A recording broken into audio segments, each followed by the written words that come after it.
A warning, brave adventurer. This episode of Echoes of Honor may contain adult language or adult themes. Viewer discretion is advised.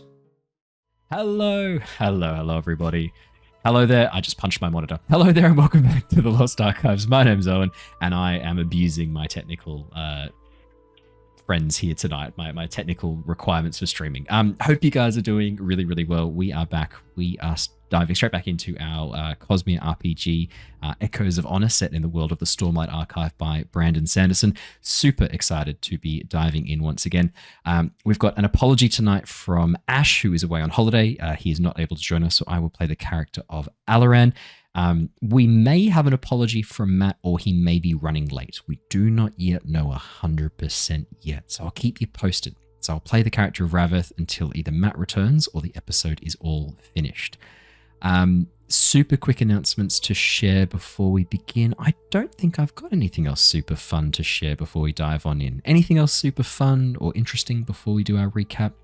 Nah, cool. Nice, quick, easy, short intro tonight, everybody. In that case, then, let me do our recap and let us dive on back into the session.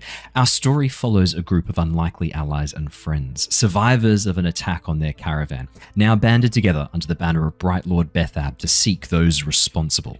A cabal of light-eyed Aelthi nobles calling themselves the Sons of Honor. With their most promising lead, a bright lady Ralanat, who is leading the caravan, now known to be hiding in Aladar's war camp, the team have used Alaran's position as examiner for the High Prince to gain entry to the camp, under protest from Aladar's commander Mintez. Their investigation now well and truly underway, the team have followed Ralanat's trail first to a townhouse in the northern reaches of the camp, and now through a hidden passage in the back of an abandoned warehouse. With their entry into the warehouse somewhat less than sneaky, the team decided to just rush in as fast as possible. This strategy soon resulted in the team attacking a group of armed thugs, seemingly guarding an older buried structure. This fight soon split into two fronts, the Aelthi light-eyed nobles first avoiding combat and trying to enter another way, then changing tact and fighting a Chull instead, while the others fought for their lives against the actual warriors. This Chull turned out to be a formidable foe, however, taking Alaran down and then turning its attention on Neivien. With her life suddenly in danger, Neivien revealed her secret connection to the Soulcaster, turning the Chull partially to smoke before turning these powers on the other fighters. Rav-eth also found themselves in a life or death situation, swearing the first ideal of the Knights Radiant and healing Alaran from the brink of death. We left off last session as the final enemy fell, the team now standing in the wreckage of the blockade, the palisade wall slowly burning behind them. And that is where we left off last session. We dive straight back in. To the west, the palisade wall is slowly being consumed by fire. Your one escape or one entry and exit point that you know of in and out of this tunnel is cut off. The fire now burning high enough to prevent any movement across it.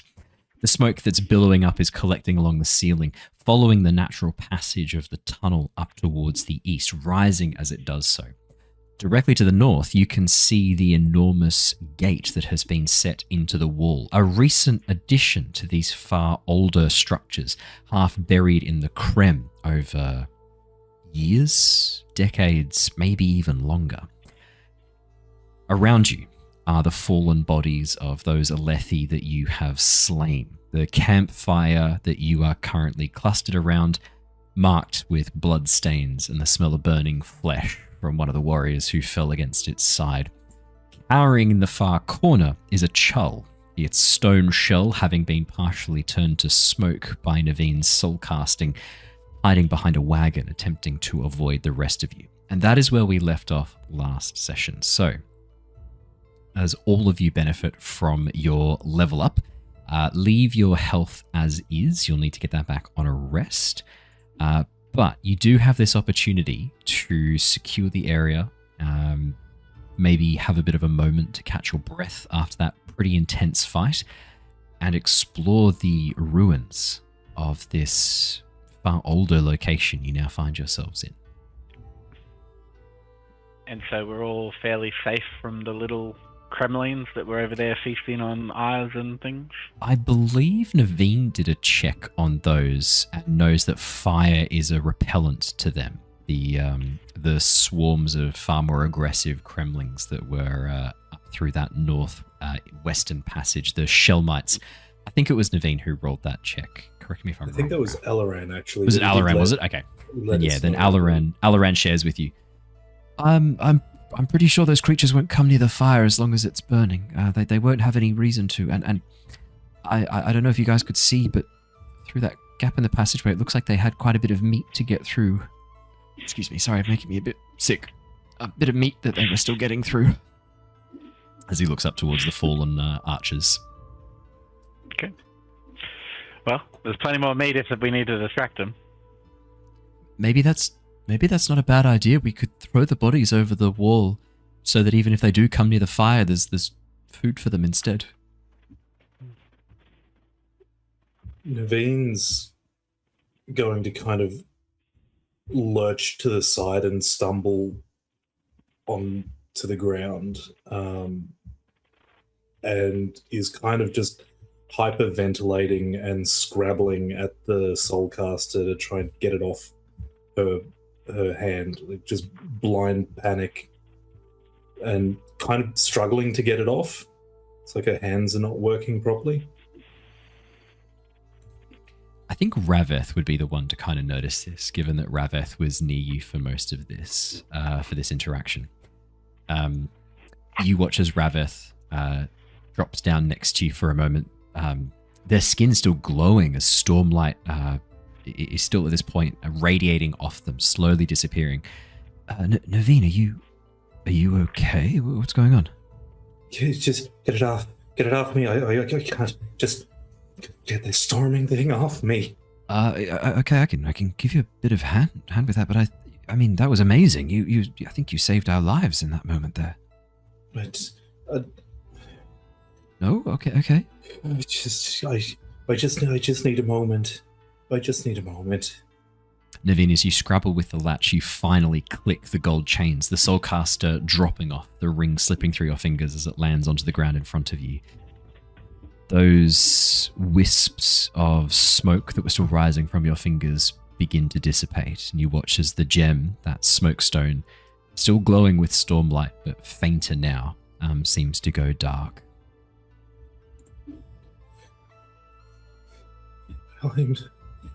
I'm so sorry. What for?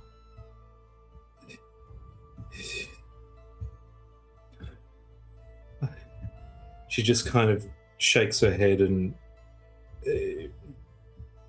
Rav can probably see that she's not able to. She's not thinking properly at the moment. You're not even sure if that apology was to anyone outside of herself. Rav-eth is going to use the last of their Stormlight to try and heal you, thinking maybe something's wrong. Yeah, I'm going to have Rav-eth roll a regrowth just to see if, I mean, given your appearance right now, given your problem, Rav-eth is going to try and heal you. That's going to be 5 hit points, Neivien, as Rav-eth infuses Stormlight into you, trying to heal your wounds, thinking there must be something physical wrong with you as well. I think, I mean, that's literally more than double the hit points that I was on, so that's excellent. Hey, fantastic. True, you were quite injured as well, actually. Maybe it's not even just that Rav-eth thinks you might be physically injured. Rav-eth can see that you're physically injured, which is Rav-eth concentrates. Stormlight flowing down as your skin begins to knit back together. The light emanating from Rav-eth, that Stormlight glow slowly begins to die down a bit more as well, disappearing as Rav-eth uses the last of their Stormlight to heal you before sort of breathing out. My, that was rather strange.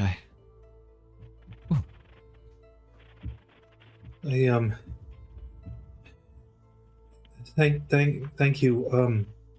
You're I don't know what happened there. You glowing? Yes, I think it's a little bit like what Ztar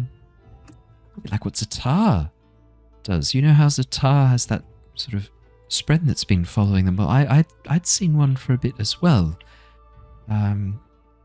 it's like reflected light. Seeker, I think their name is, and I said some words, the ancient oaths of the Knights Radiant, life before death, strength before weakness, journey before destination. And then you saw the results. I could heal. I mean, I could always heal, but I could heal with Stormlight. It was very interesting.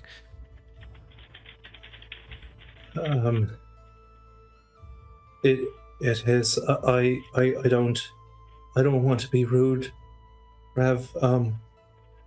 Could you just leave me alone for a minute, please? Oh, yes. Oh, okay. Rav-eth sort of nods and heads over to Hula. Hula, how hurt are you looking? You took a couple of hits. Fairly hurt. Okay. Rav-eth is going to... Oh, well, actually, no. Hula.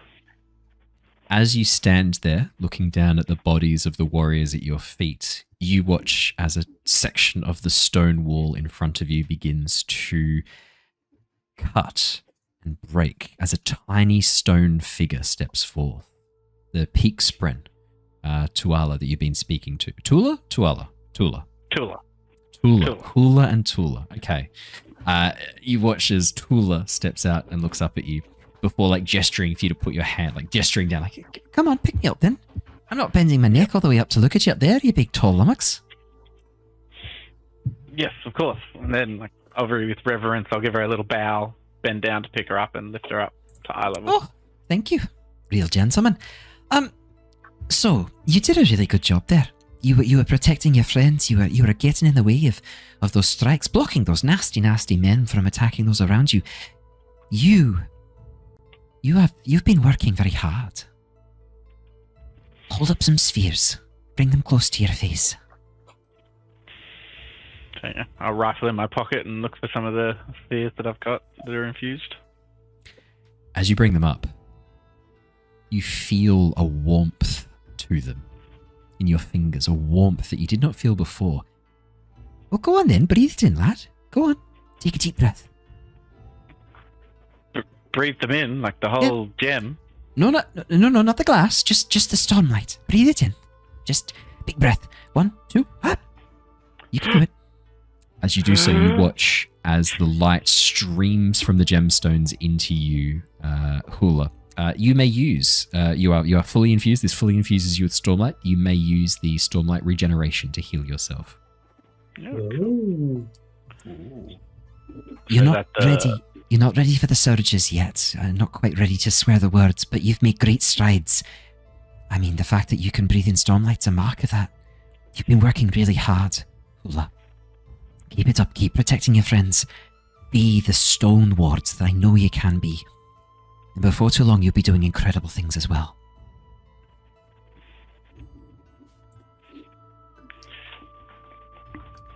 Okay. And then he'll...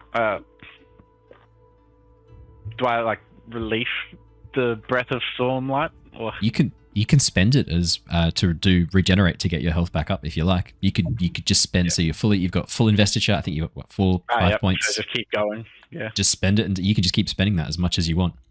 Okay. Matt, welcome. Perfect. Hello. Yeah, you can fully heal yourself. No, all good. I did a bit of a bit there with Raph as Rav-eth, bit with Neivien as Rav-eth. Oh. Rav-eth has healed her using the last of his little Stormlight, attempted to comfort her. Neivien is very stressed and has asked if Rav-eth could give her a moment after helping her take off the Soulcaster. Yeah, for sure. And then I had you sort of wander over to Hula. So Rav-eth, you observe this as Hula is holding in his hand a tiny stone spren. It looks like a tiny horn-eater woman, essentially, made out of stone. And she's sort of whispering to him, and you watch as he pulls out a handful of spheres in his other hand and then breathes in the Stormlight. His pretty awful wounds slowly beginning to knit shut as he glows softly with Stormlight. Oh. Looks like you won't be needing my expertise then? No, not at this particular time, it doesn't seem. How peculiar. It seems that we have both experienced some greater form of power. Radiant, perhaps. Whilst probably still trying to hold in a breath, he'd be like, yeah, I'm not really sure what's happening, but gotta say, it feels pretty good. Yes. This is good shit. This is good shit. Yes, indeed. Oh, this investiture's good, pure. Yeah. I think Brandon would appreciate this. What is the lay of the land? Have we still got the enemies around us, or have things sort of settled down a little bit? The last enemy fell at the end of the combat. The Chull that you were fighting up against is cowering in the corner with most of its shell having been turned to smoke. Oh yeah. Alaran is currently dragging the bodies of those who've fallen over towards the palisade wall, which is continuing to burn. He suggested you throw the bodies over the wall just in case the shell mites want to come close. Oh yeah, of course. Knowing that they won't cross the fire, but giving them some bait to deal with if they do, wanting to have a bit of distance. We should do really quickly is go through what each of you have gotten with your level ups, because all of you have leveled up to level 4 now. Rory, could you take us through what you took as your talent, given that you have now leveled up to level 4? You got a new talent. What did you take, and which path did you take it in? Oh, we know what you took. Sorry, you took the Radiant path. I'm a fucking idiot. Yeah. Sorry. Stoneward, and then I basically just got skills. That was basically it. I got heavy weapon and discipline. Nice. Fantastic. And when you have marked off... Oh, you can actually... Sorry, at the end of that combat, you can mark off one of those speak the words goals. You successfully, during that combat, lived up to the ideals of the Stoneward Radiant path. You may mark off one of those goals. And if you continue to do so, you'll be marking those off, and we'll be having you swear that first ideal very shortly. Cool. Raph, Neivien, what did you take as your level 4 talent? Yeah, well, definitely not any of the particular paths. I have lent heavily on the transformation side of things, so I've taken 2 skill ranks in transformation. Nice. And I've also chosen the talent of deep study, which when you acquire this talent, your erudition talent grants you 1 additional cultural or utility expertise, and it grants you 2 additional cognitive skills that aren't surge skills. You can reassign these in the same way as the others you gain from that talent. Cool. Amazing. That's fantastic. What did you take as your cultural or utility expertises, or have you not taken those yet? I haven't taken those yet. I was actually thinking that I might see what is going to make sense from a narrative perspective with this little dungeon delve. Yeah, so fair. Yeah, absolutely. And Rav-eth, what did you take as your level up? Well, we know what you took. What a fucking idiot. Yeah. You should know that. Yes, no, I'm a Truthwatcher, I believe. So, yeah, fully in the first stage, first ideal. So have access to all of the surges that come with that first swearing the first ideal. So for Rav-eth, that is the... I don't have the surges up in front of me, so I can't tell you what they are, but I think that's... Illumination and progression for the Truthwatcher. There you go. Is it sad that I can just do that on command? Maybe. That's great. I mean, that's what I would expect. That's what I've come to expect from a caliber of DM such as yourself. I don't want that pressure. I don't want that pressure.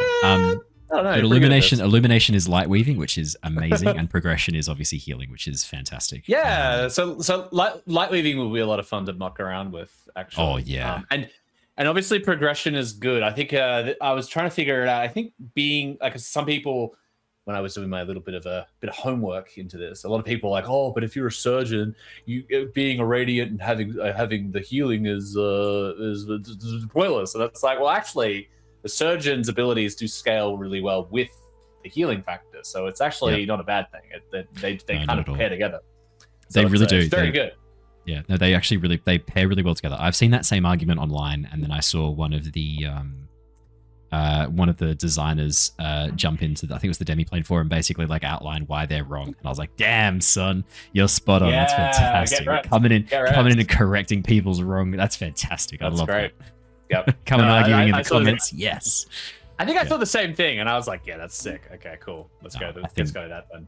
I think it pairs really well. Yeah. And the other benefit, obviously, too, is like you can focus on light weaving a little bit more as well. Like progression is actually fairly good. You don't need to dump too many Correct. talents in that just yet.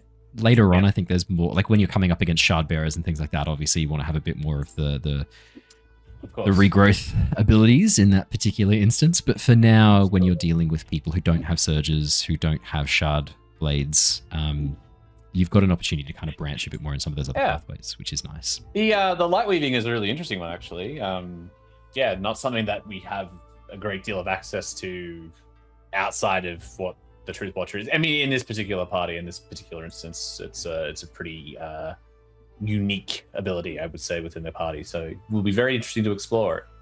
100%. Perfect. Neivien, while the others are having a bit of a catch up, while Rav-eth is kind of checking in on Hula, with the Soulcaster sitting on the ground in front of you, with you sort of like getting your breathing back under control. Perfect time. I tell you what, let's quickly chat about Haz's level up. Let's talk about Ztar's level up, and then Neivien will jump straight back in. Ztar, what did you get for your level 4? What did you take as your talent? I took a talent from the Hunter Heroic Path, so I took Tagging Shot. Nice. So that lets me make use of the Sea Quarry talent from the Hunter tree in combat. Gives me a 3-action move to move 5 feet and then make a range attack, and if I hit them or graze them, they become my quarry, which I then have advantages on tests to find, attack, and study them. So like a hunter's mark from D&D, kind of. It's a better hunter's mark. It's a better hunter's mark. Yeah. Wow.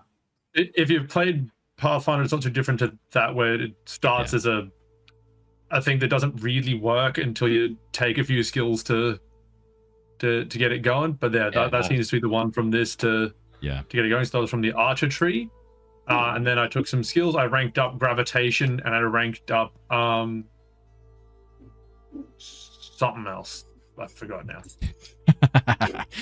Nice. Yeah, it's a bit like Favored Enemy and Hunter's Mark rolled into one, which is much more how the Pathfinder 2nd edition version works as well. It kind of combines them into one thing. And a bit of Favored Terrain too. Yeah, it's a good skill. I mean, Sea Quarry is good. It takes 10 minutes to use in its base outside form, of which combat means you need to know who you're going to track. Which, I mean, like Ralanat, you could have used it to because Ralanat could have worked. Yes, I could have had advantage on test to find her, but I don't plan on attacking her. So yeah, fair. I'd like to be a bit more combat usable for that. And then the rank in Gravitation means I can now do it to people. Yes, you can now. So we now. can fly if we want, and other people can also fly, but with a little less consent. Which is absolutely fantastic. Perfect. Okay, Neivien. As we were jumping in just then, as you are sort of kneeling on the ground, that landscape that you saw before, that dark abyss, the sky split by this almost like horizontal stream of light, the sea of beads before you, it vanishes once again. You've seen this place before. You've learned a little bit about it when you were going through your education, shall we say. Shadesmar, the cognitive realm, the realm of Spren and the realm of the mind. It is where you touch when you soulcast. And as that vanishes from view, the soulcast falling before you, those beads that were pressing around you disappear once again. It's just the stone beneath your hands, cold. Fire behind you warm as you feel sensations returning once again. What would be the equivalent of some sort of like a physical fortitude check? If it's physical fortitude, it's probably falling underneath more of a... physical fortitude's probably more falling under like athletics, I'd say. Or, yeah, athletics is probably the closest. Otherwise, if it's mental fortitude, discipline. Above and beyond, discipline is the main... I'd even say survival could fall underneath a physical fortitude. I would even say that kind of does a little bit as well. So for physical, I'd say athletics, agility, or... Oh, yeah, but I see what you mean, because like you're calling upon physical, so it would be a physical stat. So athletics or agility would be a physical fortitude. If you're looking for mental fortitude, discipline. Okay. We'll do... I mean, I guess purely from the stat roll, it makes sense. we'll do athletics here. What are you rolling for to see if Neivien keeps it together? Like if she throws up her lunch, if she... Exactly. It was to see whether or not she was going to basically just have a freak out and throw up, which she didn't do. She's actually held it together surprisingly well. So 19. I think... yeah, plus one in that. That's amazing. I think there's this moment for her where every time she's closing her eyes, she's getting like the after image, almost photo negative of Shadesmar. And there's this... There was almost this level of ecstasy when using the Soulcaster, almost a psychological release in some way. There's a sense of connection and freedom when you use it, a sense of being part of something greater than yourself, of freedom from pain, of anxiety, of all the things that hold you and keep you down, especially using smoke. Yeah, and further to that, an almost opposite side of it, there was almost a untethering. Yep, definitely. And so I think she's coming to terms with all of that, and she's just shakily going to get back to her feet, but she's just quiet and off to the side and mostly just focusing on deep breathing and trying to still the tremors at the moment. Yeah. As you take a moment, your breathing going back under control, probably falling back on your teachings, Neivien, falling back to your times where you felt like you were safe, times where you felt like you were in control, when you were learning about the surge of transformation, learning about the Soulcaster and how it functions. As you get yourself back under control, the Soulcaster lying there is still glinting softly in the firelight burning behind you. You still feel that pull towards it. Not as strong now, but that revulsion of what you just did, you're able to push down, to rise above, to force away as what you had to do in that moment. And the Soulcaster doesn't have that revulsion for you in this moment. She'll reach down and pick it up, not with her safe hand, and put it back in her bag. And I think she's quite at the point where she's comfortable just having it on. Yeah. And she seems to find her eyes drifting all too often across to the man whose half his face is missing. And I've got some good news there. That's the first body Alaran throws over the pile to get out of view. Alaran's not a complete fool. I rolled quickly to see if Alaran would notice that this would be a distressing thing for you. Alaran did notice that. He has thrown the first of the bodies over the pile. That body's now no longer visible beyond the palisade wall that is slowly burning.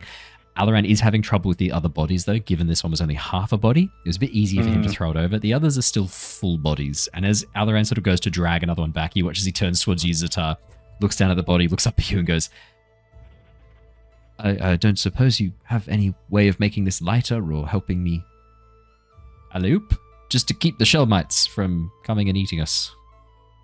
Do you have any invested spheres on you?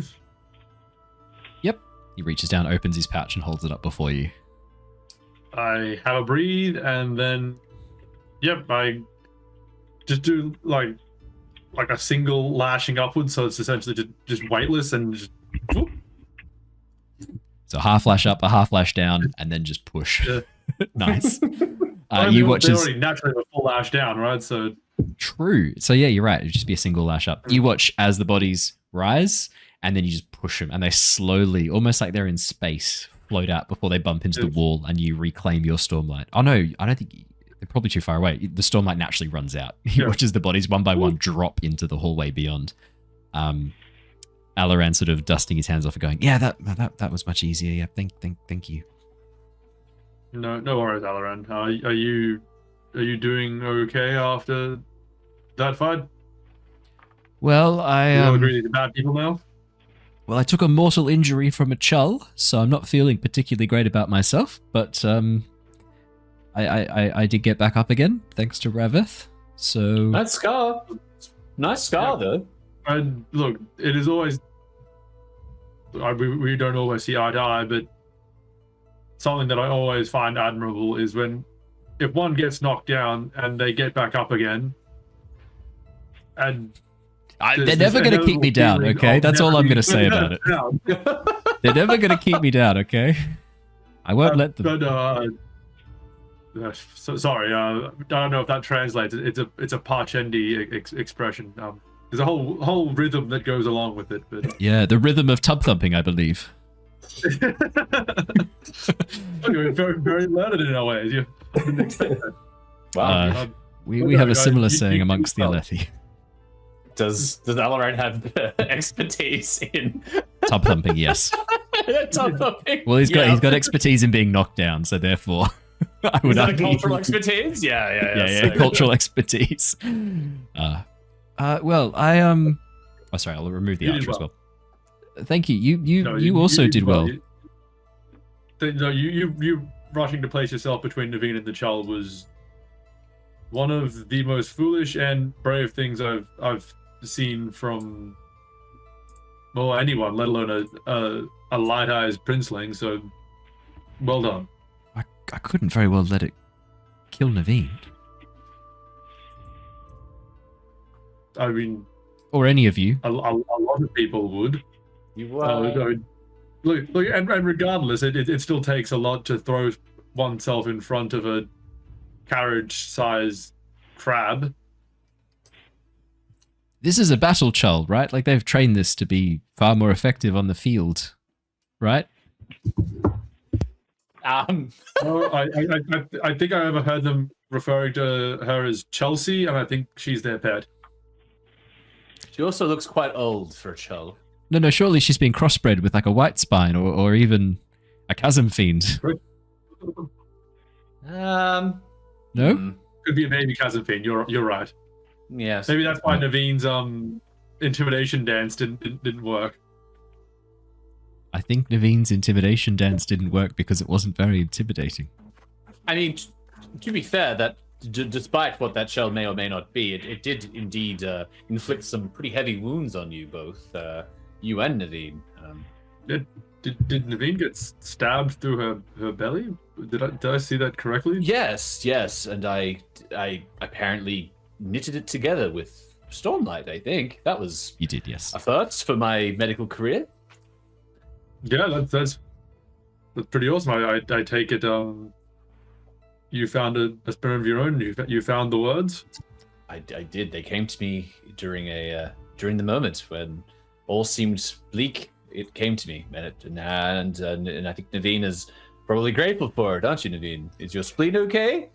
I think it is. I don't know what that is, but I'd say I kind of look down and just pat through my ripped clothing the area that was a gory mess. Yeah, no, it's fine. It looks good to me. Smooth skin, unblemished, unmarked. It's frankly remarkable, Neivien. Thank you. You and Alaran risked your life for me. You came. Thank you. Yes, well, of course, we're all in this together now. I thought, yeah, no, it's fine. It was life or death. We chose life. Not that you really needed help, Neivien. I can't help but notice the Charles shell. You that was amazing. I didn't. How did you know how to use a Soulcaster? I thought that required like years of training and. It does. It does. I have undergone that training. But you're not a member of the Ardenture. It wasn't exactly official training.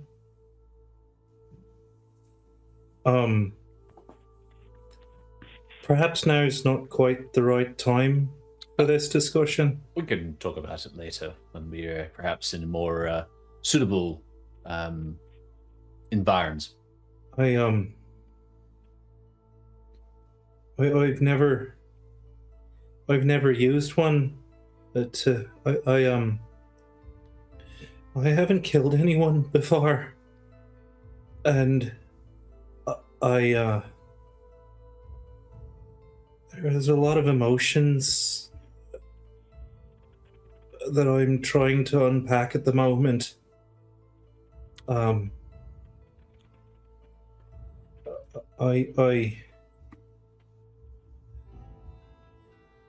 think Neivien just needs some time. It's probably quite a lot. I can see she's going through quite a bit here. I can see that this is something that you do not do lightly. It's obviously a lot for you. I never anticipated picking up one of these devices ever again. In fact, I'd sworn to myself that I'd sworn that I wouldn't. But needs must, and when you risked your life for me, I had to do the same. Well, I thank you, Neivien. You saved my life, saved all of our lives by taking on those guards that were coming through the gate at the north. That was incredible. I got there at the end. You have Hula and Ztar to thank for that. I just got over there and caused that poor man. I think we need a rest, guys. I mean, we're not going to get a more defensible position than this. There's those two gates there. We could barricade them shut. We've got a barrier between us and the Shellmites. Neivien, I think you need a moment. Maybe not for too long, but I think we need some time. This is a lot. The only thing that brings me some concern on that is they obviously know we're here now. If there's another way out of here, they could be spiriting Relinat away as we speak. Is there some way we could go and check without going and checking? Has your find reel changed its orientation at all, Neivien, at all? Or is it still pointing in the same direction?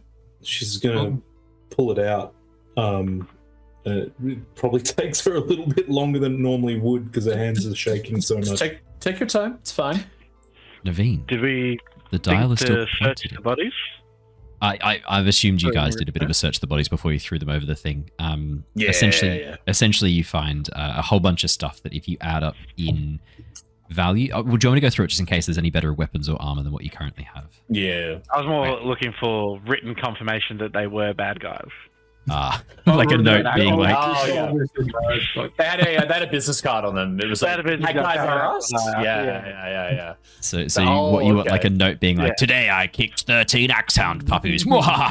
Like basically like that. Yeah. Is that what you were looking for? It's just a letter from his mum saying, don't forget to eat your lunch. Oh, no. And remember, if you come across any orphans, bleed them dry. Mummy's getting thirsty. The new job sounds so good, darling. I hope you have a great birthday. Finally, you'll be able to afford for your brothers and sisters' schooling. Exactly. What with your father gone? Yeah, and your brother in the mines. What you find? That your father was taken out by a group of adventurers in a cave. I hope that doesn't befall you. Mistaken identity. Please inherit the family chell. The only thing that we have for making money. Our only source of income in winter. When winter comes, it's stony shell marked with the side of our love between my husband and I carved on its back when we were young. Just on the... Yeah. On the shell, you've got all the kids' pipes. You know how you get the kids' pipes on the door frame? That's on the shell. Yeah. As you look over there there are no. I mean, these were all men, which means you're not going to find any written confirmations of them being bad guys. Unfortunately, Hula. Sorry about that, but you do find a couple of interesting things. On the soldier El Hinan, he does appear to be wearing some slightly better armor and wielding a slightly better weapon than what you might be used to. He actually was wearing a breastplate. The breastplate is worth roughly 120 marks. If anyone wants to take the breastplate, they can. As you know, it is marked with Aladar's colors, so just keep in mind that the components of this that are made up, you probably need to dye and size this for anyone who wants to wear it. And he showed up in Aladar livery, like. Yeah, he was in Aladar livery. Livery? What the livery? Livery. No, I've only read the word. I've only read the word as well. Livery. To be fair, you can Livery. pronounce the live as live or live, so. That changes the Just fuck your context English. quite substantially, though, doesn't it? Yeah, Yeah, but the pronunciation sticks. That's true. But yeah, weird. And the sword that he was The word wielding, bowl. his side sword, is also particularly well made. It looks like it'd be worth, look, to be honest, maybe 50, 60 marks. It is a very well made sword. Now, just on that, because Neivien picked up a side sword off that guy during that's the the one. fight, and Correct. I think I threw it at something. The Chal, I believe. Yeah. I remember Chal. trying to bop the Chal with it. In that case, Do the I- side sword is still just on the ground where you discarded it. That's fair. It's This guy very well made. inflicted a mortal wound with. Yeah, it's not going to be broken by being chucked around. I'll write this down now. So it's a breastplate bearing Aladar's breastplate, Aladar livery. Well, that's just evidence Aladar's a bad leader, right? Like, 'cause he's got all these bad guys loitering in a cave, attacking random innocent Are they trespassers. bad guys? Like, yes. You don't set up a spiky palisade in the middle of a cave without being bad guys. I feel like that's that true? subjective, though, right? I mean, it is a war, so like setting up a palisade is like kind of, It's not a Kind of war a in good here. idea. it could Uh, be. It was. Rory? It is. Rory, can you roll me Okay. 2d12, please? Fuck. Just 2d12 on Roll20. I want to see how many marks you find of other random stuff. But those are the two things that stand out as better than your equipment. 16. There are also 160 marks worth of other kind of stuff, like some daggers, their existing armor, their stuff they're carrying on them, as well as just spheres that they have on them. About 160 marks worth. I'll write that in too, so that you can always refer back. How are we doing Owen- this? Are we Did we being get the shared the stash? Is that working now? Let me have a quick look. I'm not sure it is. Oh, So okay. I got inventory, stash, and backpack. I'm not sure the stash is working where you can share it. Nah, we don't have a campaign one yet. Okay, what we can do, would it be easier if I created a little inventory in Roll20 that you can all access, and then as soon as that is working, we can then just use that. How Yeah, about that? just make a That'd be loot good. goblin character that can follow us Hmm. around. We can all just pretend we can see. Yeah. All right, here Yeah, we go. So Elf, group if you will. stash, and I'll put it in everyone's journals. There you go. So there's the group stash. Can be edited by everyone, and that way you can just keep a record. Have you got that now? Edited by in Roll20? everyone, you say. Yes. Let's be realistic with this. There you go. There's the group stash. Hey. Do you want me to copy and paste that stuff in right now so you've got it in the group stash to start with? Yes, please. Done. Thank you. Thank you, Owen. That's okay. Oh, that's annoying. Is there some way that I can just paste text? Yes. And I'll do it as a dot point list. How about that? Excellent. Side sword. And then I'll do marks at the top, and that way you've always got the marks as like a separate items. Here we go. All right. And then I also had this just in my other items. what did you have in your other items? I just sent it Breastplate to the times chat. 3. Yeah, that must be some shit do you want me to add that to here? Yeah, Oh, I think breastplate. that's Oh, what I dang. was carrying from the last one. 'Cause that's all Those I got breast- the hammer and Those breastplates would Well, let's also... sell the good breastplate then. A lot Yeah, of breastplates. that's a lot of Yeah. breastplates. Those would also be worth... Yeah, breasty. so I just copied it from further up where you had it. perfect. All right, I've put those all in. Rory, those are all in the group inventory. Cool. Please remove them Okay. from your inventory. Remove. There you go. Done. All right, you should all be able to access that and edit it. It is now in the group. There we go. Until Demi Plane updates it, that is what we'll use as the group inventory. Alaran, I assume you were suggesting before that Ztar or Rav-eth and I send our friends forward to scout while we rest. Wait, that's a thing you can do? Yeah, remember you're the one who basically suggested it. Is this a thing? I was suggesting we like sneak up because you're a bounty hunter and everything. But yeah, that works too. That's far easier. Let's just do that. Wait, but I mean, I'm sort of new to this whole Spren thing. Well, I can send Renegade if you want time to chill with yours. Does your one have just a long string of numbers that don't mean anything for a name, or? I think mine is known as Seeker. So no. That's a lot easier than 420133769. Or Renegade. Is that? Oh, okay. You watch as a glowing refraction of light appears on the cave wall behind Rav-eth, and all of you hear a voice, not just Rav-eth. I am Seeker. I am Mistspread. Rav-eth Truthwatcher is. Nearly. Yoda, you are? Huh? Can you all hear that? Yeah, we could hear. He looks like the exact opposite of Renegade. Oh, he does too. Yeah. Oh. Is that? I'm unfamiliar with Spren. Is this normal? Is this a thing? Are there different? There are clearly different types, but this is interesting. Different types. There are many, but 9 radiant there is. Oh. I see.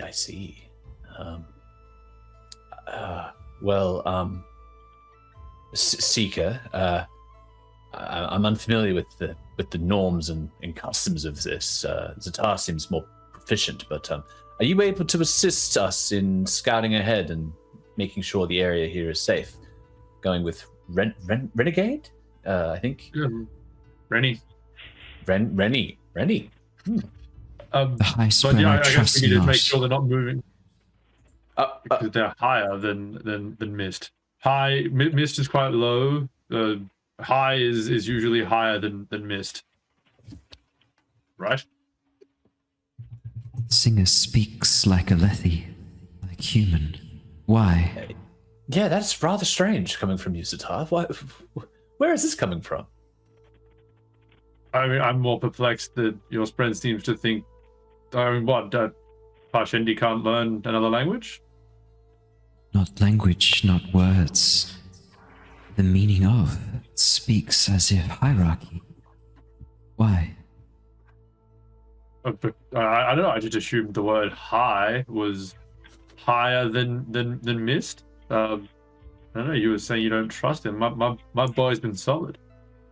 You saying that the high Spren are somehow superior to the other Spren? Is that what I'm hearing? Higher. But I mean, Hula lives on the Horn Eater Peaks. Does that mean he is more superior than all of us because he is higher when he lives in his home? Oh, he's peakier. What? But there are peak Spren. By this logic, are peak Spren not the higher Spren?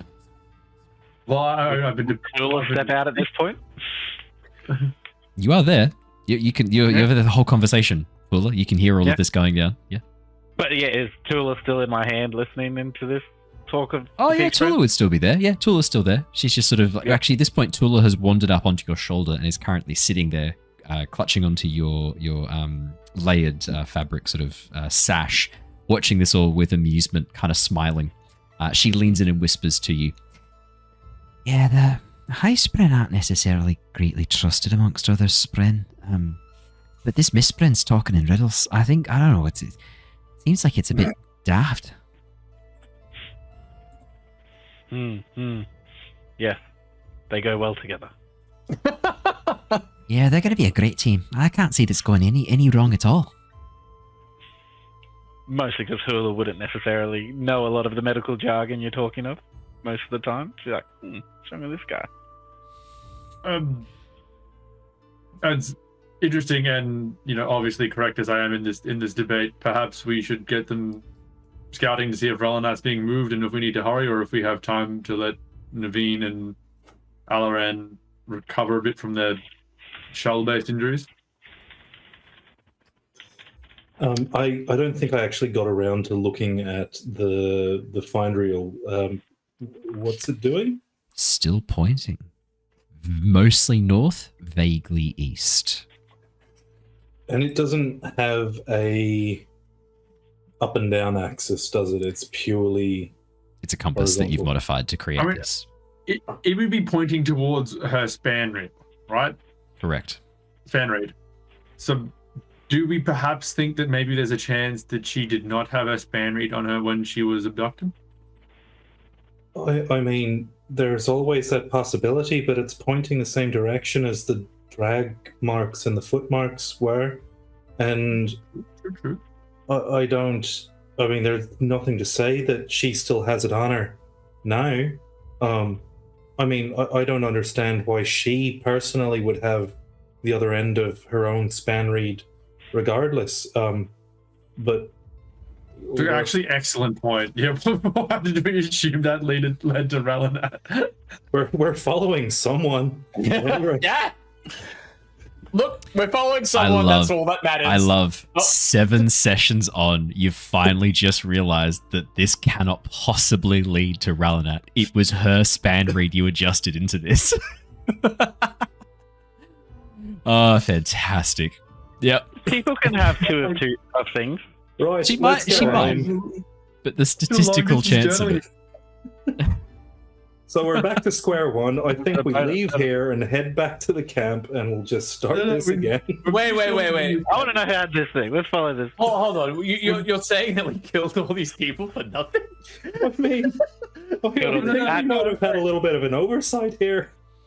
No, protected the community. And she was taken to here. We know that was her that was in that house and got kidnapped and taken to here. I just don't think the span read is leading us to here.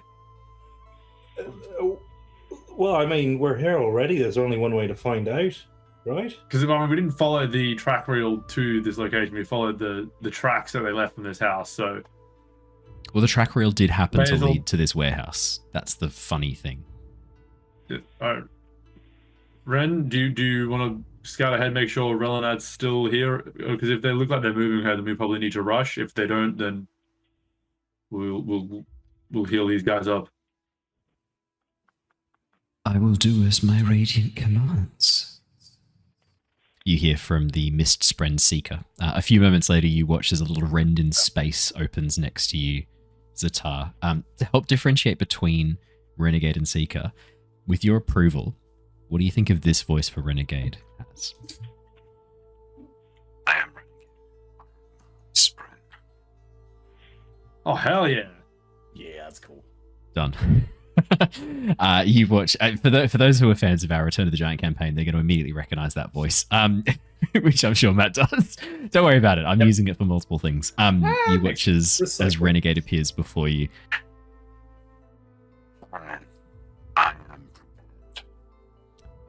Wait, did it not sounds like Yoda, and this guy now sounds like Darth Vader. Did it not come through?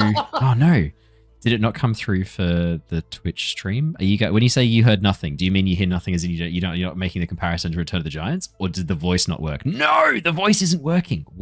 That's not fair. It worked for you guys though. You could hear it. It worked for us, and yeah, I can hear Darth Vader voice without the distortion to the sound of the voice, because you usually have a distortion on for. I do. Oh no! I wonder if it's not working anymore. No! Is that any better? Is that working better now? I think that's It looks like it's coming through. Okay. Oh, that's working better now. Okay. I don't know what the difference. There's no difference. I just pressed the button again. Is there anything different yet? I was establishing whether or not I was a dum-dum. Apparently, I don't know what I did wrong. Let me try that again. Very well. I will work with this Mist-Spren Seeker. If you command it. requested, Ztar? I mean, yeah, I've requested. I don't think I need to make demands of you. We're partners in this. I don't think demands the right word. I will do as the law demands. All right. Well, the law demands we find Natan and bring her to justice. So please go make sure she's not being moved, and then come back and let us know. Very well. With that, you watch as the two Spren take off, disappearing from view. They will not return for about 5 minutes. What would all of you like to be doing during that 5 minutes? I could use some. I mean, I don't know how good Rav-eth is with harsh anatomy, but I could use a patch up. I'm both bloodied and near death. I can certainly see to your wounds and see what I can do. Let me have a look here. Otherwise, you can just breathe Stormlight. You just picked up a whole bunch of marks from these guys too. They're all infused. Or you can just breathe in real hard, I guess. All right. But sure, I can basically just keep smashing that till I'm back to full health then? Yep. The only thing you're not getting back at the moment is focus points. But if you can heal yourselves with Stormlight, then you can get your focus points back in a short rest, saving the need to go for a long rest, if you so wished. How long does a short rest take? About half an hour to an hour. So we don't have that time, really? Maybe half an hour, but an hour probably would be too long. Technically a short rest is any uninterrupted power of an hour or longer, which you're able to relax. So it's actually even longer. Sorry, it is specifically an hour. Long rest is 8 hours. So are we just standing around like huffing Stormlight while this is happening? And then Nevien's just there, like looking down at the track reel in her hand and going, Look, why didn't I think of that before? It's not going to hurt bloody Spanreed. I've got her Spanreed. That's how I made this. She looks down at the track reel. Yeah. I need a distraction. I'm going to try and make a friend. Do you want to hit this? Sorry, there is one more thing you do find on these guys. There is, Neivien, as you sort of help around with this, you do find a little, almost like, I'd say pewter kind of metal container, roughly about the size of a mint tin if it was on our world. And as you open it up, you see the immediately recognizable bright red fire moss contained within that has been dried. You rub it between your fingers and breathe the smoke. It's a very pleasurable effect. Ooh, have I ever come across this before? Yes, I would say you have. It's very popular amongst the Aelthi, amongst the Vedan. Certainly amongst soldiers, fire moss is much more commonly used. Amongst those in the upper areas of society, it's a lot less commonly used. Has a slightly psychotropic effect. It is known as being very addictive. But it can be used for pain relief.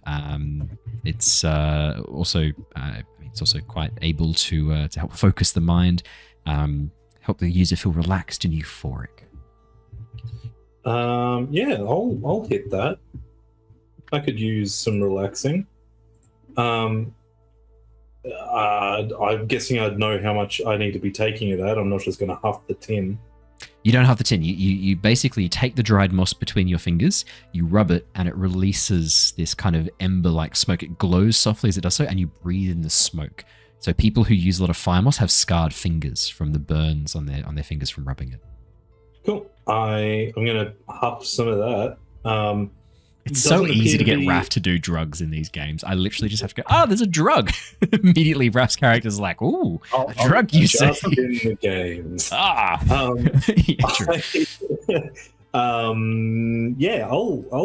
hey, if someone's passing it around, I'll have some of that. And I can't find that in the game.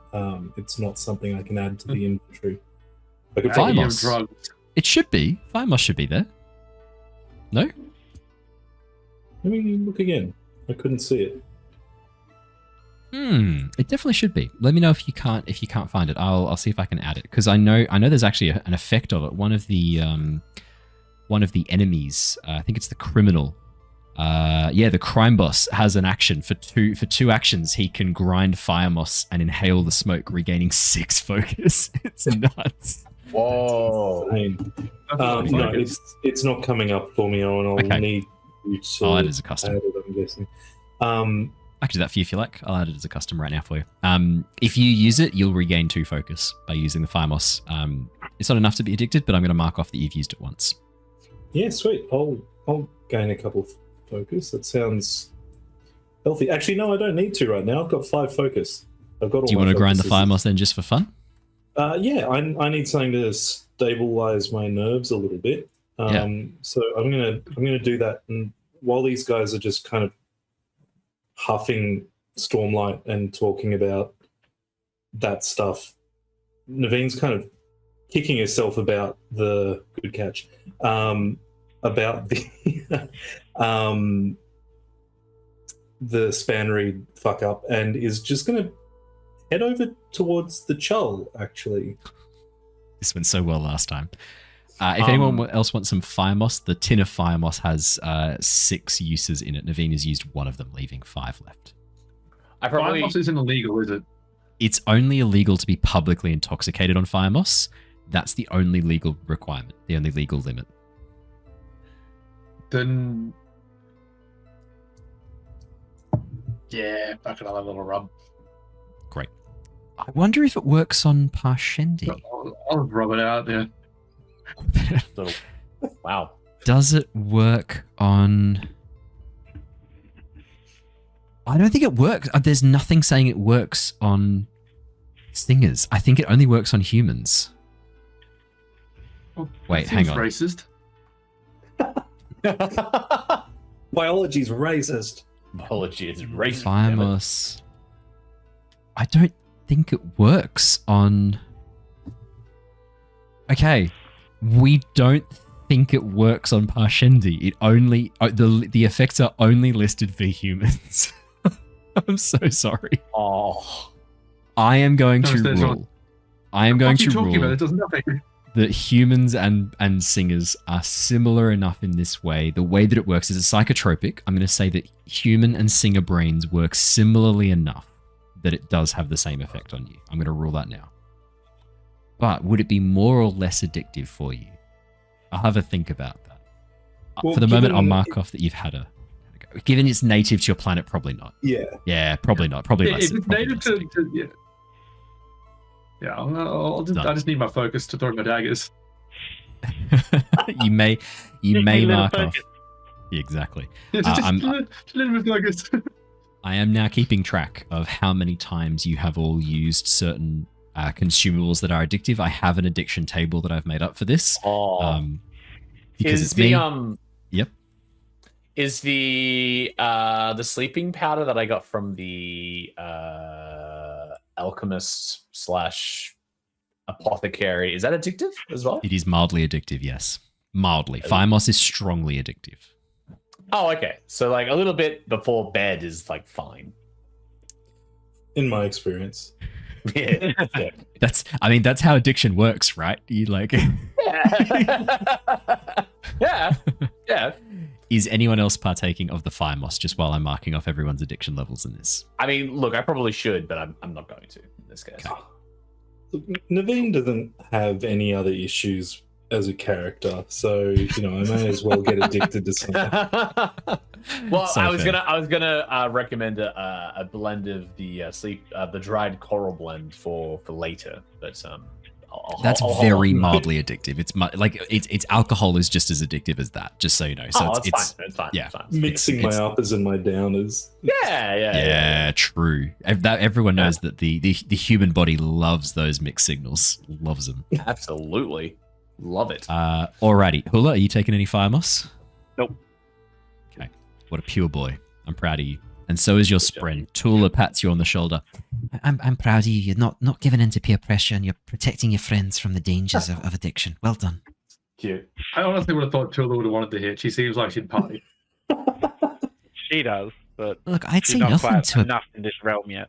big old glass of honey to white, I wouldn't say no to. But fire moss? Come on. You do harder shit than that. Sometimes the space now, like, I know why he's called a high spread. Neivien, as you make your way over to the Chull, it shies back even further behind the wagon. It seems to be in the process of trying to get the wagon into a position to cover its soft extremities that were once covered by the rocky shell that you have destroyed and turned into smoke. Much like a hermit crab attempting to find a new shell, it tries to like move these squishy inner bits into the cart. It's not having a lot of success. Oh, buddy. Can I roll for like whatever an animal handling would be to try and obviously I'm in a position of power over it, I guess, in that it knows that I can hurt it, but can I utilize that to not get attacked by it and try and show that I'm being nice and maybe find a way to leverage the cart onto its side or to flip it so that it can actually use the cart as a shell? Sure. I would say this. Yeah. The de-shelling of the Chull is what Neivien should feel bad about in the whole encounter. Not not the defacing of a man. Yeah. Nah. Neivien, I would say that this animal handling check falls under either leadership or survival. I think those two make the most sense. Oh, I'm so good at both of those. You're a +4 on survival. Stop sooking. Yeah, all right. I'll... It's like your next highest after crafting and deduction. Come on, man.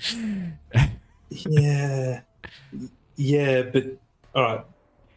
But I wanted to get a +10 because I'm a special boy. Because I was thinking of using leadership. 20 fucking 3. You shut your goddamn mouth. 19 +4. Neivien, Well. you stride on over, hold up your hands, and then you do the same kind of movement as before. The child's fucking terrified of you. I mean, he's absolutely petrified of you. Flight no longer being an option, fight having gone so poorly for it before, it picks the third option, freeze. You watch as the Chull just freezes in place, pulling its claws in, making itself as small as possible, trying not to annoy you, inconvenience you, or give you any other reason to hurt it. Can I, using my big old brain, just find a way to flip that card over so it can have a dog in a jumper? It's cold. So it can have a new shell? Yeah, 100%. I mean, the easiest way to do this would just be have someone come and help you lift it and flip it over. But if you just walk around the side of the Chull and get it to back up a little bit, it'll knock the card over by itself. I'm going to get someone to help me. I don't want it to feel like I've pushed it into a corner and forced that to happen. I want it to actually know that I've turned that over with a purpose for it to use it. Sorry. Oh, I didn't know they sounded like that. It makes it worse. They did this to us. Honestly, yeah, it kind of does. Chull was yapping Doesn't away. that change? Doesn't Chelsea make you feel bad now? Oh, not Chelsea. Is that the name you went for, fair. Hans? Not the Chull meat sandwiches. Wow. To be fair, that fucker did down two of us. So To be fair, you guys did attack it and its owners without any kind of warning. You went up there and started. You just thought you were being cool with it and started a fight. You did the equivalent of raising a red flag in it. I just, yeah, you know what? Yeah. And you evaporated its arm, slashed back. Alaran, attempting to get over his fear of this Chull, will steel himself and come and help you flip the card over. Watching the Chull, eyeing it cautiously the whole time. Are you sure about this, Neivien? I don't think we should be getting close to this thing. I feel terrible. Look at it. It's not going to do anything to us. I'll get the antiseptic ready. Okay. Okay. 3, 2, and flip. Flip. Could I get a athletics check, please, Neivien? You have advantage on this with Alaran's help. Oof. Advantage. Look at me go. Would Alaran be able to actually roll better? Let's have a look. Oh, got a nat 20. What a stupid thing to spend that on. Holy shit. Well, that's an opportunity, Neivien. Would you like to spend this opportunity to position the wagon in such a way that the Chull can wear it upside down as a replacement shell? Like, effectively, like, lock it in place that it's going to be a replacement shell? Or did you want to spend this opportunity to have the Chull kind of defer to you and start the process of trying to tame and take control of this Chull? That one. 100% that one. Okay. As you flip the cart, Chull. as you flip the cart into position, it's really not going to be a great shell. The Chull sort of gives it a bit more of a go before sort of finally giving up, before it then moves back over towards you, Neivien, lowers itself down into what would be its like internal pulled in position to survive a storm, but it's got no stone shell anymore. So it's just kind of like held up in a little fetal position, essentially, the crab version of a fetal position, as the Chull drops down in front of you and makes a few clicking noises with its mandibles. I don't really know what to do with that, having not owned a Chull so much as just had them owned around me. Is there like, I mean, I've evaporated its shell. Is there any little soft spots that might need a little scritch while it's got its shell off that it might actually like? What are your expertises in? Let's have a look. Not much. Obviously not Chull, but what are your expertises, Neivien? You've got Vedan, Aelthi, and Thalen Cultural. Oh, and I do have another one that I haven't put in yet for the latest upgrade. Did you want to use it for Chull! Chull expertise? Chullpatese. Chullpatese, if you will. It's up to you. You can choose to. I do want that as Chullpatese. Okay. You may have expertise in Chull. In that case, then, could you please roll for me? I'll get you to roll a check regardless. If you could roll me a law or deduction check, I'll give you some baseline information anyway. I'm gonna deduce it with a nat 1. Wow. Oh my fucking god. the duality of man, right there. Is that 2 sessions in a row you've opened with a nat 20 into a nat 1? Yeah. Yeah.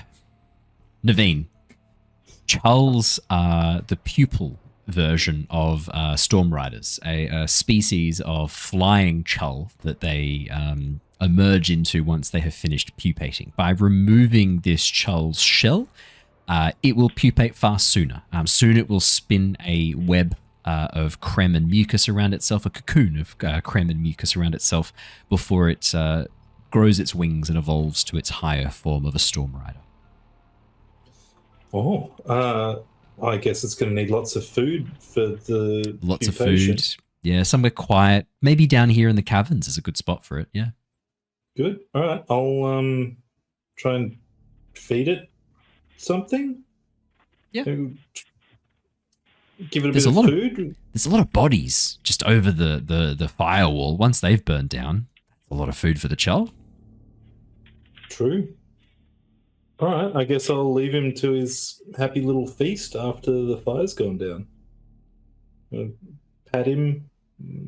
Thanks for not, All right. Bye. The Chull clicks with its mandibles, which you now know with your level of expertise and your natural one. That means that it has accepted you as its new master, and it will follow your directions exactly. I'll scritch at its eye stalks a little bit, give it a little scritchy scritch. Oh yeah, they pull back in immediately. The The universal sign of a Chull enjoying the contact, definitely. Yeah, good. All right, sick. Love it. Well, this thing that fears me greatly, I'll give it a little scritch, seeing how much it loves that, and go back to the others, I guess. Perfect. Incredible. Absolutely incredible. As you rejoin the others, the two Spren emerge from the darkness, Renegade and Seeker both arriving. Renegade speaking up first. Seeker alights on your shoulder, Rav-eth. More chambers beyond. One of them, the door is closed and locked. Inside there were people talking. The others appear mostly empty of people. Did you spot a woman, probably in some manner of restraint? We did not go through the door. There was no point to push through now. Sorry, this might be a bit ignorant of me, but you're not like made of matter. Could you not just go through the door? I don't think High Spren can just go through stuff in the physical realm. I think they're a bit like Wind Spren. There has to be enough of a gap that they can move through. Seeker, did you go into the room? That's a good question. I'm not sure if Miss Spren that rule applies to. Give me a second, and I'll tell you in a moment. There are separate. It has separate rules for each of the Spren about what they can and can't go through. I mean, Hula can technically walk through stone. Hula is an exception, where she can just walk If we would have known this, we probably would have sent her with them. Miss Spren can't go, they can't pass through objects, but they can flow through very, very small gaps for Miss Spren, and I'm assuming High Spren are the same. I don't think they're incorporeal from memory. Surely there's a keyhole. There was no keyhole. They don't have the ability to pass through objects. There you go. But Tula could. Yeah, Tula wanders up behind, climbing onto your leg, Hula, before going, uppies, reaching up towards you, clicking her fingers. As you lift her up, she like cracks her neck and goes, Right, well, there's some people and some like caged animals in that room. I just walked through the stone. Cool. Did you see the same question? Woman probably tied up, matching the description of the person we're trying to find? It wasn't a woman tied up. There was a woman sitting in a chair. She's got like dark black hair and looks like an older Aelthi woman. Is that the one you're looking for? Yep. Checks out. That's not right. Did It was they seem also, like they were going to move her? Well, there was a man in a cage, and then there was another singer, also in a cage in dull form. Was there a tall man, bald man, like like someone from the Ardentia, as well? Oh, there was. He had expired. Oh, okay.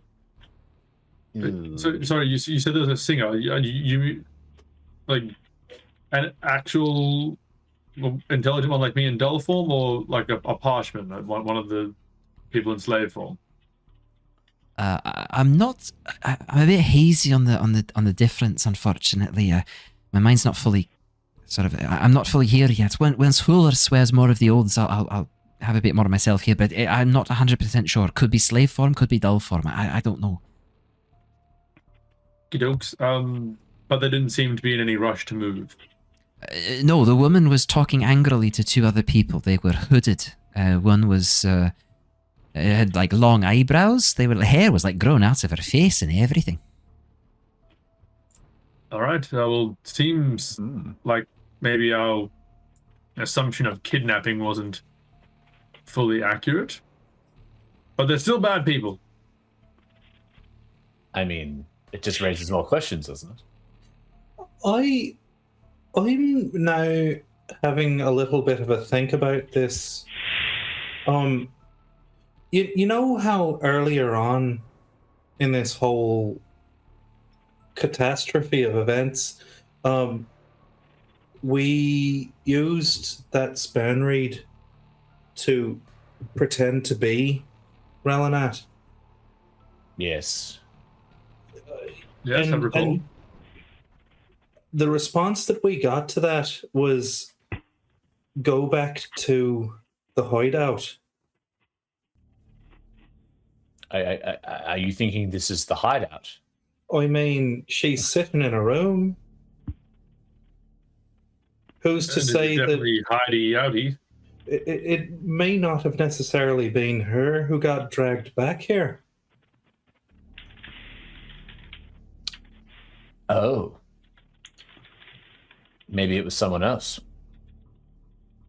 Can I use my mind palace to think back to the events of the last week? 24 hours? Can I assist? Because Rav-eth would have a brain for this as well. And I just want to be thinking, like, thinking back over all the details.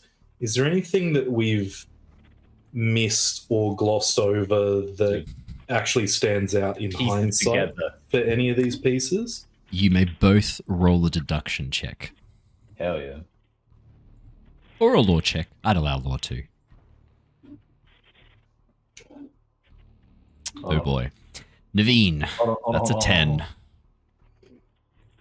Come on. Why did I use the nat 20 on a fucking chart? And then immediately offset it with a natural 1 as well. That's my favorite part. That's a 15. It's a little better. 15. Neivien, as you think over the events, I mean, there's a few holes here for sure. There's definitely things that don't quite add up. And you've identified one of the main ones, which is the note that was supposed to go to Ralanat was like return to the hideout. But she never got that because you intercepted. You had her span read. Which is interesting. Definitely interesting. The implications of that, though, like who else would they have taken from the townhouse where she was hiding? Was the townhouse not the safe house? Really hard to know more than that. Rav-eth, 15. You remember that whoever was on the other end of that span read knows that Ralanat did not have the span read anymore because Neivien did not respond with whatever code word or whatever correct phrasing was required. They very quickly cut off communication. You were all a bit suspicious that they clued into you pretty quickly, unfortunately, given that they gave a passphrase you didn't respond to. So then the question is, do they think that Ralanat has been compromised? Do they think that Ralanat has failed? Why would they go after her in this situation? And what would be the reason to take her out of the equation? Because as far as you're aware, she did what she was supposed to do. She slowed down the caravan, ensured it was where it needed to be, ensured it stopped in that chasm, so that the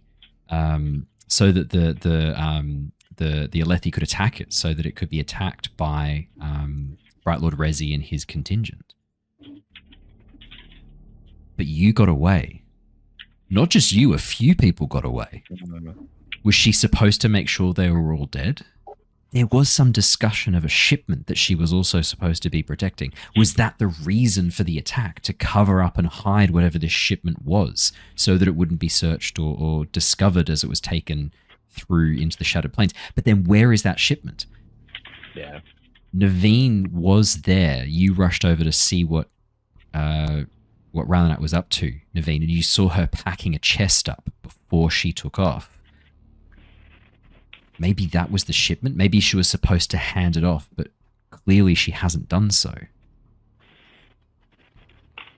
I don't want to just give the answers. I want to kind of give you more threads with your deduction check. But these are the main kind of things that would be occurring to you in this moment. I think we were talking about it a couple of sessions ago about the shipment in particular. That was one thing that came up. As Rav-eth is sort of not like kind of like working it through, kind of reiterate it back to Neivien. It doesn't seem right that they would do this to Lady Ralanat. I mean, she failed in a sense. If the objective was to have everyone in the caravan be killed by Lord Rezi, it seems like maybe she's holding on to this cargo. Maybe she hasn't handed it off yet. It certainly gives her some leverage in the situation, but it seems tenuous at best. I mean, we don't really know her involvement in this particular organization. We don't know where her true loyalties lie, other than perhaps to herself or any of the other Bright Lords. It's really hard to go off any of this based on what we have. It is. I think we have so many pieces that just aren't connecting. I think perhaps we just need to go down there and confront her. I think that's the best course of action. I don't think we're really going to know anything else unless, I mean, we've come all this way. We've done what we've done. I think that's the only thing we have to do. That's the only thing left to really know what's happening here. Ztar just chime in with one point that he's just kind of remembered there. She was obviously meant to escape that caravan, but she got back here and immediately went into hiding. She could have just walked back in as one of us, someone who survived the caravan much as we did. The fact that she went into hiding probably tells us that she didn't do what she was meant to do for this group. The fact that she seems to be back there, not in some kind of restraint and kidnapping, possibly suggests these people aren't the group she was really working for there. This is someone that she still holds some kind of sway with, or has somehow gotten herself back into that group, but I think she knew she had done wrong. Well, I think you raise a very good point with that.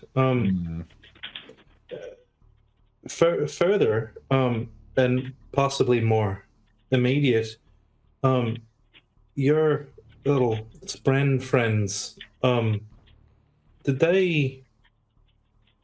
did she seem panicked at all, or trying to barricade the room, or alerted in any capacity? You watch as Tula, the tiny stone spren on Hula's shoulder, shakes her head.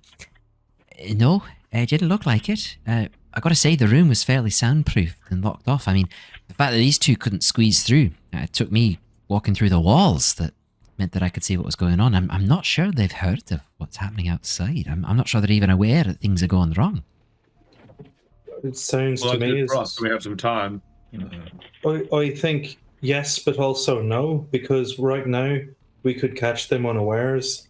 Who knows when they're going to come out of that room? Well, I think we get down there and at the very least, barricade the room, so they can't go anywhere and have a little rest. Tula, was it? Did you see a way out of that room, or just the door that you went through?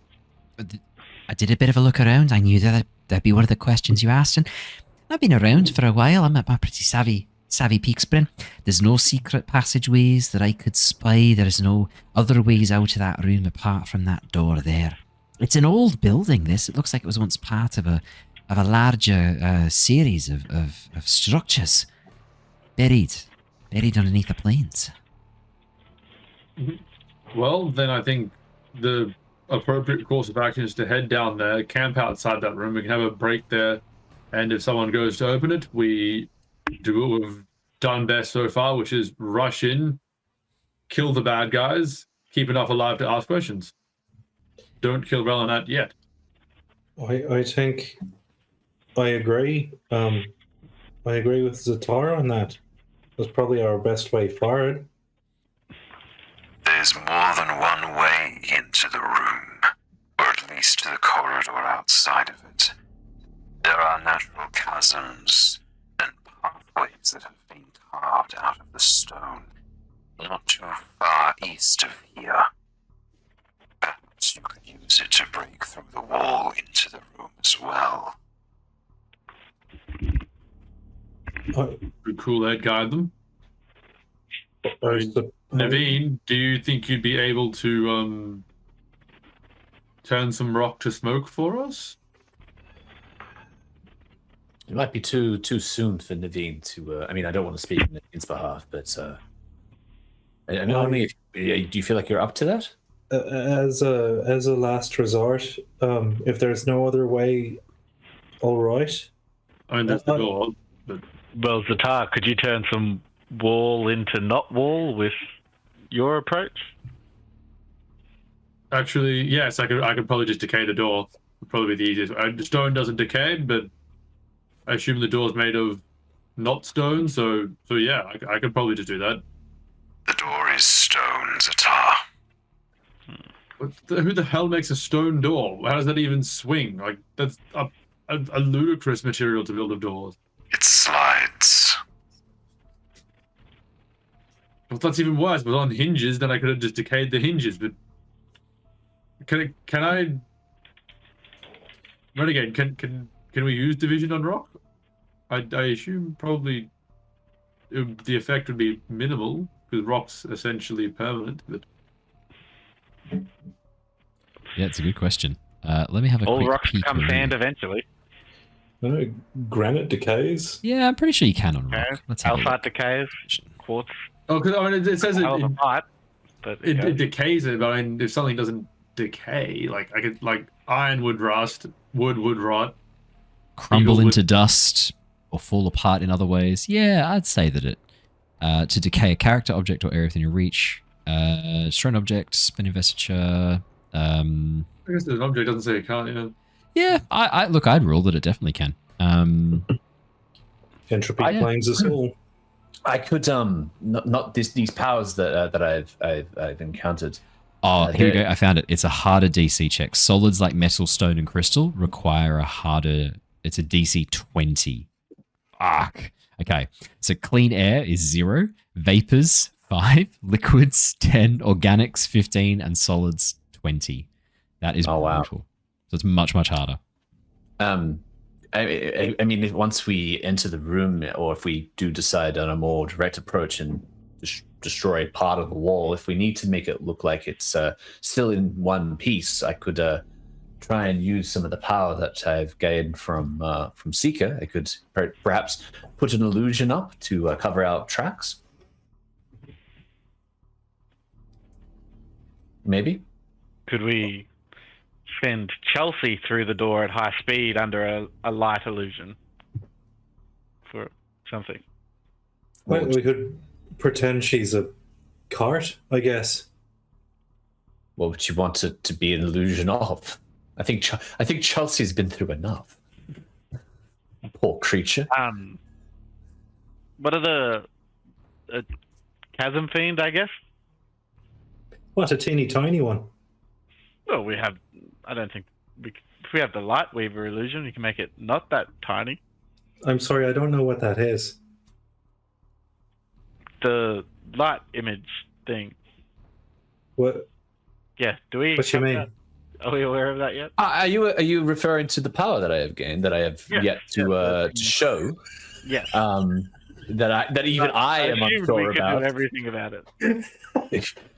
Well, you seem to be well versed in this power that I have. Hula was just gained. saying. Not 10 minutes ago. My goodness.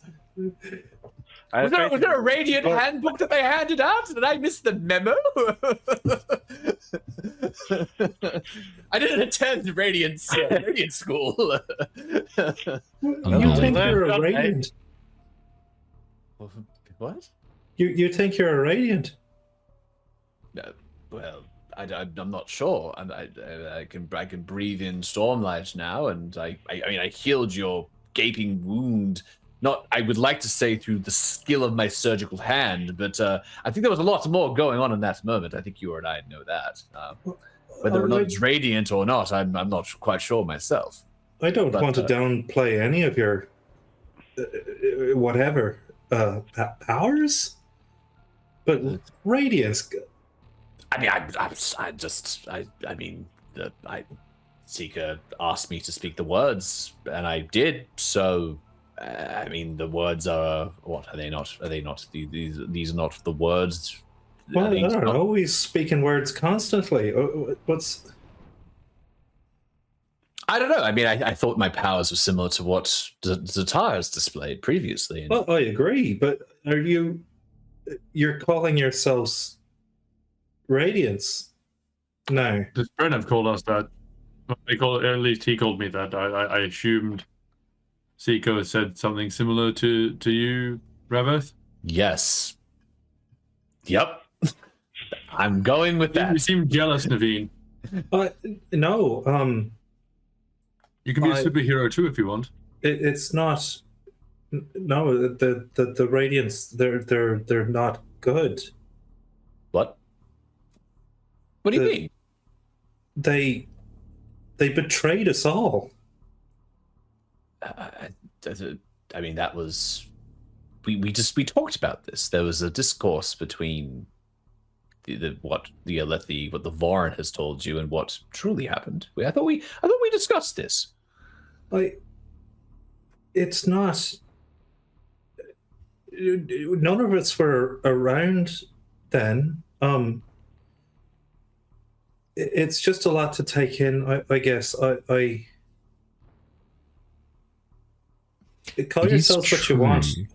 I mean, Neivien, you're drawing upon your Aelthi and your Vedan cultural expertise here. The Vorin Church speak of the Radiants as liars and charlatans. I mean, they're not seen as being good people. But then again, this was a long time ago. And the others certainly seem very confident, shall we say, in their assessment of their new status as Radiants. It's interesting, for sure.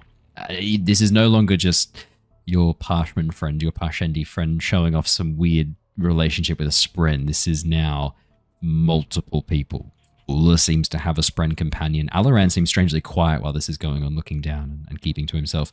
Rav-eth is clearly exhibiting very similar powers as well. I mean, you've seen Ztar glow as he breathes in Stormlight. Rav-eth and Hula have both now done that. There's something's going on here. Something deeper. I mean, I'm not one to comply with the Vorin Church. I gesture at my backpack that has the Soulcaster in it. But everything that I know of the Radiance is bad. Well, I mean, my powers have saved us like 4 times in the last day and a half. I'm sure that counts for They something. did melt a lot of people along the way, though. I mean, bad people, Hula. We melted bad people. my powers also stitched your body back to normal. I no, don't get me wrong. I'm saying whatever it is you're doing, it's incredible. But is it the same as the Radiance? Do you want it to be? I mean, I've spent some time traveling across Roshar, and I've read Aelthi and Vorin text on the Knights Radiant, and I am familiar with what has been put forward as truth. There are other writings from other different parts of Roshar that say otherwise. I think the Parshendi have very differing views, if I'm safe to assume, Ztar? I mean, surprisingly, no. What? Well, I mean, historically, they've been more of a enemy military force for my people, but... Oh, that would make sense. Yes, but I mean, bygones be bygones. I mean, I left my people behind as well, just as my people once turned away from the bulk of the Parshendis and the Stingers themselves. So, I mean, But the Kings... Renegade isn't bad. The bond just hasn't come to my people before because, well, I guess we were at war. I mean, look. The King's Wit did come to us, and we did discuss the implications of the Knights Radiant and their positioning. He did have some words around how they operated, but he seemed to believe there was some inherent good in the Knights Radiant, for lack of a better word, and perhaps the teachings of the Vorin have been misconstrued over time. I mean, that was the takeaway I took, and look, I understand that you and Alaran have been taught a certain way, given a certain belief system by the Vorin, that it may be hard for you to see the other side of that, but yes, I mean, look, I don't think this comes lightly. I think that the decision that I have made today, and that others who choose this may make is a serious one. Not one to be taken lightly in any case. But look, I think if this is what it is, then it has only been good so far. And so far, before destination, Neivien. I don't know what that means. That means that we're like, if you think this is inevitably evil, that's very secondary to how we get there. If we use this to do good along the way, then that is worth more than these powers being good or evil or neutral. That's secondary to what we use them for on our journey. I don't know if I believe in the concept of good and evil. It is what we make it. But I think, look, there were so many stories about how the Radiants helped time and time again, and then they stopped. It was all false. I'm not saying what you're doing is false. I mean, look at it. It's clearly not. I bear the marks where there should be wounds. But I don't know. It's just there's a lot to unpack, I suppose. I think perhaps maybe we just need to be a little cautious if you're going around calling yourselves Radiants. I mean, well, yeah, we're not going to broadcast that. No. I think I've learned from Ztar's hesitance and the general state of things. I think if this is what it is, then I think discretion is probably worth employing. Yeah. 100%. Yes. But speaking of discretion, should we discreet our way down outside this door and prepare for an assault before they run away? Yes, no, I think we should. As much as we shouldn't really be putting it off any longer. I agree. They're bad guys to bring. We have truth to seek. Nice. And on that bombshell, we shall wrap up there for tonight as we come back in next week as you make your approach. There are about 4 different pathways through this area here, and I want you to explore them properly because there's stuff here for you to find. So we will dive back in. Towards the door. Press the button. Let guys through. Yeah, press Which the way, button. though? Which pathway do you through. take? The one that leads to the door. There's 4 different ways you can get there. Through the sliding button. I'm There going is to no- make a door.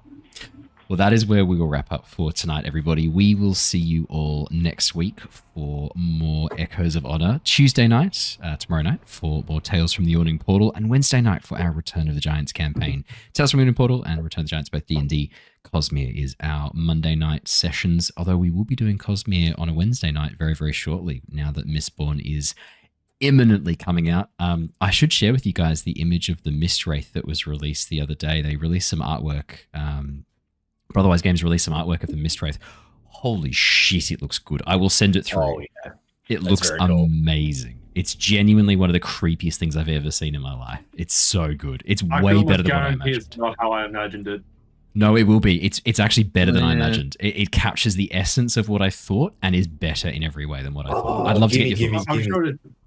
But I was imagining a transparent, like, Sliggoo, the Pokemon. Yep. Yeah, that's what I was imagining. You're not too far Yeah. off, but imagine that, but horrifying. Here you go. Let's get a live reaction. I've just sent it in the chat now. Let's go. Can I bring this up on stream? I'm not sure. It's I definitely can. scarier than I was picturing. Right? You can put it in the roll 20 if you want. Oh yeah, probably can. Hell But yeah, like you can see You know, why people people are didn't fucking love terrified of these things now. Doesn't that just make sense though? Why everyone's goddamn terrified of these Yeah, things? it's Why they're gonna be scar? more moundy and jolly.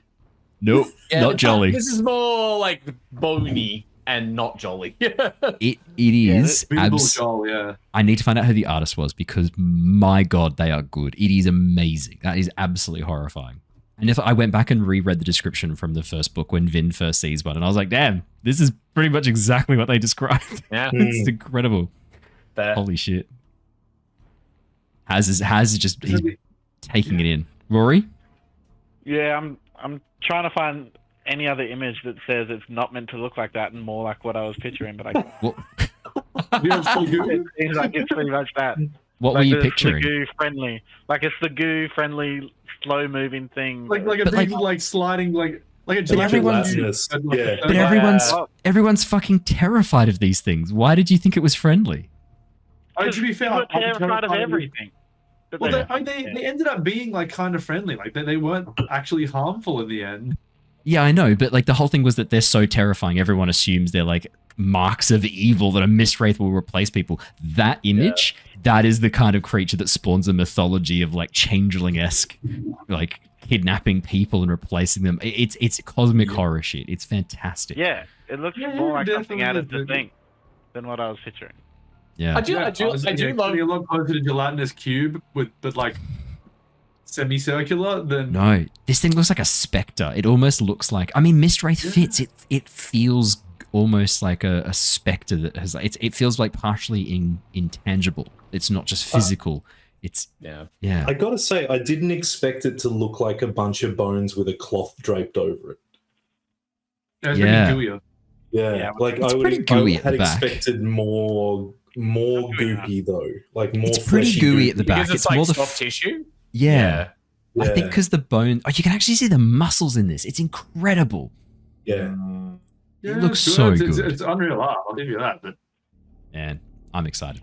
But yeah, so I'm looking forward to describing the first Mistwraith encounter they have in Mistborn. Fuck me, that's going to be absolutely incredible. They're like outside the walls of Luthadel. It's like you hear the sound of something soft shuffling through the sparse undergrowth.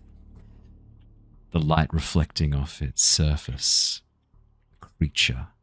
9 heads, skeletal, arching forwards as it tastes the air. A Mistwraith emerging from the shadows of the falling ash. It's gonna be fucking amazing. I can't wait. I feel like you've got to subvert expectations though and have it viciously attack the party. Yeah, because aren't they meant to be? It's not how they work. And then Brandon's gonna call me up and be like, Owen. Man, that'd be nice, wouldn't it? Wouldn't that be nice? You're going to go so hard against the law that he gets mad and calls you up. No, I want him to love me. Love me, But Brandon. what if a Kandra ate the corpse of a Mistwraith and then could do what it wanted and attacked the person that Is way? that cannibalism? I don't think they Maybe. can eat them. No. Wouldn't no- they just end up being a giant just- Kandra in that? Yeah, Right. but they're just a Kundra then. There's just they can already do that. Everything a Mistwraith can do, the Kundra can already do. Yeah, but then maybe they look like it to spread the fear of the Mistwraith. And that's Okay, why they attack. okay. Yeah, Mistwraith's yeah. the propaganda. Yeah, Okay. they're just trying That's to what make the job the Propaganda. Kandra have. Okay, I can protect work with that. our disabled little brothers, basically. All right, maybe I will have the party attacked by a Mistwraith then. That sounds pretty fucking awesome. Awesome. Thank you so much for joining us, everybody. Those of you watching We're still on live. Twitch, don't go anywhere. We're going to go and raid the Eldritch Scribe. It is their streamiversary today. That's exciting. They've been streaming for I can't see how many years. Let's go and raid them. That'll be so much fun. I'll get that across. For those of you watching on YouTube or listening to the podcast, thank you so much. Make sure you hit the like button, the subscribe button, and leave a comment. Otherwise, a Mistwraith will come into your bedroom at night while you are asleep and attack you viciously. Or is it a conjurer trying to spread Mistwraith propaganda? No one knows. Find out in our Mistborn campaign when it starts on Wednesday nights. From all of us here tonight, thank you so much. Stay safe, stay well, and for now, farewell. Goodbye, everybody. Bye. Bye. See ya.